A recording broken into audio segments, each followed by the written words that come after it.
निगरां हुकूमत की जानिब से वफाकी वज़रा और सरकारी मुलाजमीन के बैरून ममालिक के दौरों पर पाबंदी आयद कर दी गई है। ज़रा के मुताबिक आम इंतखाबात 2024 के करीब आते ही हुकूमत ने वज़रा और सरकारी मुलाजमीन पर सफरी पाबंदी आयद की है।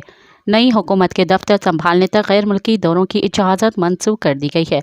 ज़रा का कहना है कि सफरी पाबंदी इंतखाबी अमल की तकमील और नई हुकूमत के दफ्तर संभालने तक मनसूख रहेगी।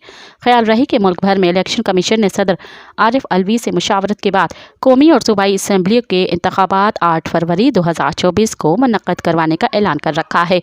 इस हवाले से इलेक्शन कमीशन ने बताया है कि मुल्क भर में 2,76,402 पोलिंग बूथ कायम होंगे। मर्दों के 1,47,560, खवातीन के 1,27,842 पोलिंग बूथ होंगे। मज़ीद ख़बरन ऐं तफ़सीलात लाइ विज़िट कयो असांजी वेबसाइट www.awamiNewsHD.com ऐं ॾिसंदा रहो अवामी न्यूज़ HD।